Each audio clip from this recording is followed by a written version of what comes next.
Dans le cadre du TP1 de physique sur les frottements, on a un objectif tout tracé qui est de déterminer dans quelles conditions on peut considérer qu'un projectile n'est soumis qu'à son poids, c'est-à-dire en chute libre. Pour cela, nous tracerons les graphiques des coordonnées du vecteur vitesse Vx et Vy en fonction du temps, puis nous comparerons ces résultats à l'étude théorique de la chute libre. Pour le protocole, dans un premier temps, nous avons réalisé le pointage vidéo des composantes X et Y du vecteur position des balles de polystyrène et de golf sur le logiciel Tracker.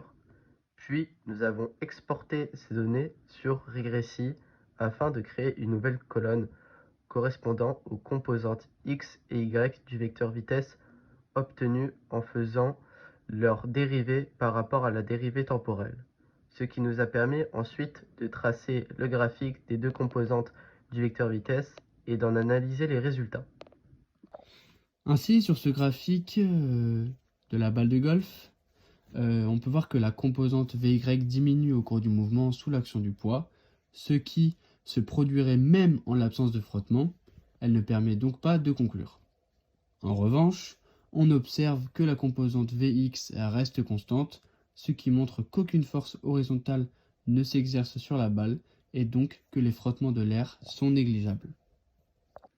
La composante Vy diminue au cours du mouvement sous l'effet du poids, comme pour tout projectile, ce qui ne permet pas de conclure sur la présence de frottement.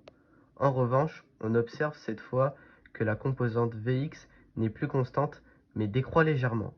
Cette diminution traduit l'action d'une force horizontale opposée au mouvement.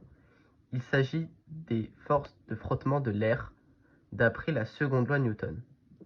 En conclusion, l'effet des frottements devient visible car la boule de polystyrène est beaucoup plus légère que la balle de golf, 40 fois plus légère.